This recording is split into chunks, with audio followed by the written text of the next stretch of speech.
This is a story about Debasge, a man whose name means far-reaching light.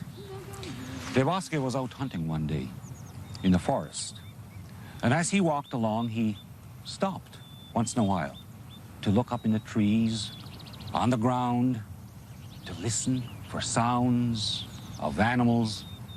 And for a long time, he didn't hear anything. Kept going, kept going. But one time when he stopped, he heard a sound far off. And even though he knew all the sounds of all the animals, he didn't know what animal made this sound.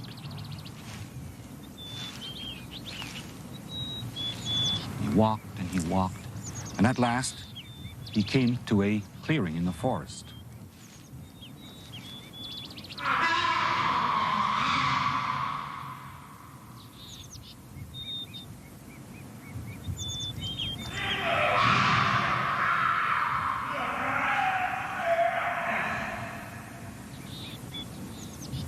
And he listened,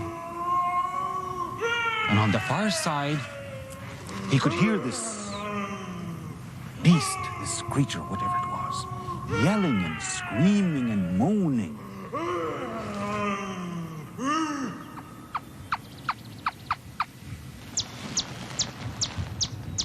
Debasge took his bow and he walked across slowly.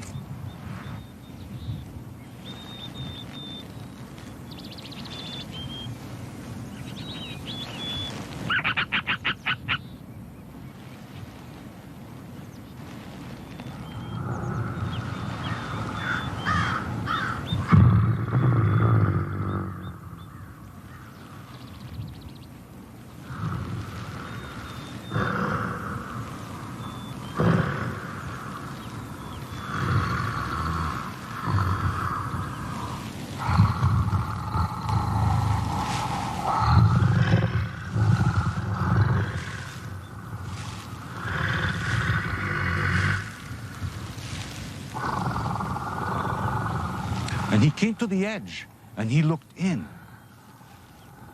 And there he saw a huge snake, a serpent, with the head of a wolf, had fins on him, and humps all over.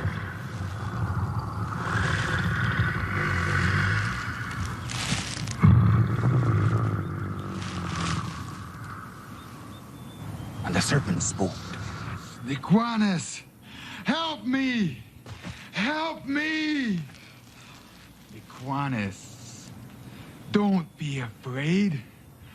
I can't harm you. I'm trapped. I can't get out. Help me. Help me! If I help you get out of your trap, you might turn on me and kill me. Iguanas, do you think I am in any condition to attack you? I don't trust you. I don't believe you. Iguanas, think now. If someone saved your life, would you attack him? Would you not feel grateful? Wouldn't you try to do something in return for his kindness? Have pity on me. If what you say was true, I would gladly help you. But life is not like that. Too often kindness brings only ingratitude.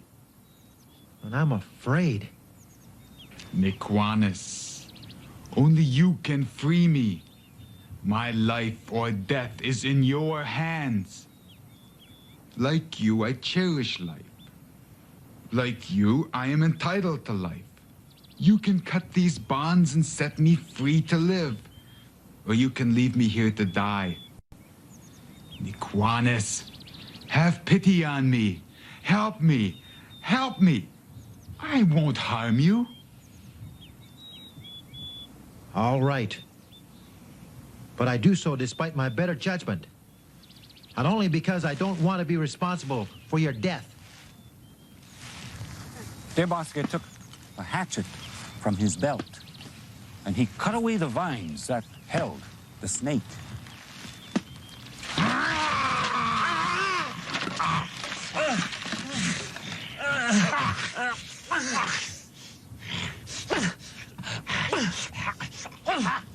And as soon as the snake was free, he attacked De Bosque. They struggled. And the noise of their struggle attracted a little fox, who was hunting nearby.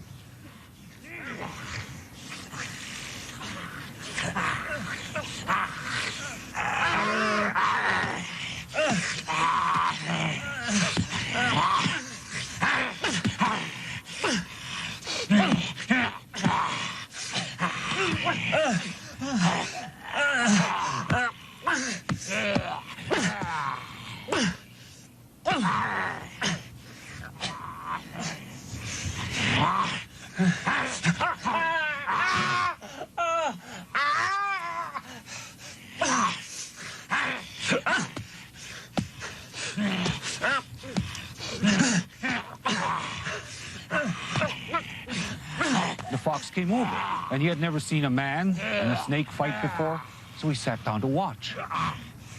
But he soon realized that the snake was winning, and that the man was going to die. And he yelled out. Hey! Hey! Why are you fighting? The snake was trapped. He asked me to free him. He promised not to attack me. So I set him free. Now he's trying to kill me. He is a liar. I fell into his trap, and he's trying to kill me.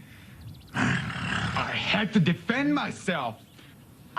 I don't understand you. I don't know what you mean by trapped. You'll have to show me. Without thinking, the snake released De Bosque and crawled back into the entanglement. This is the way I was. This is how I was trapped. Now do you understand? Yes, now I understand. The snake tried to get out of the thicket, but he found that he was trapped again. How can I thank you? How can I repay you for saving my life? It is enough to be thankful. No, it is not enough. I must repay you. Tell me how. I didn't rescue you for pay or obligation. I ask nothing. I owe you my life. That is certainly worth a small token at least. Let me do something for you. Don't make promises that you might not be able to keep. Besides, there's nothing a man can do for a fox. I used to think that foxes could do nothing for men. Now I know otherwise. Surely a man can do something for a fox. Think.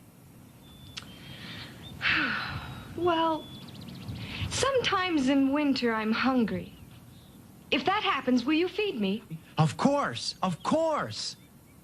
You may help yourself to my food whenever you wish. That's the least I can do.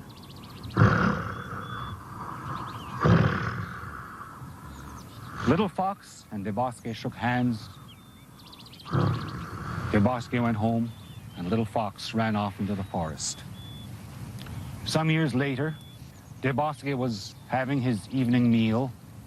His son was playing outside, came bursting into the lodge. Dad! There's a fox at our storage rack stealing our food.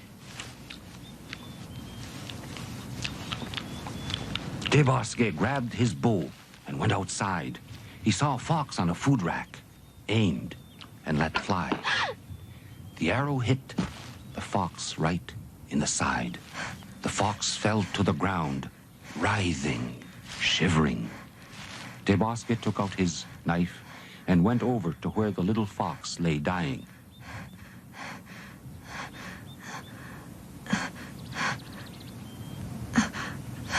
The fox gasped. Don't you remember? Nikwanis.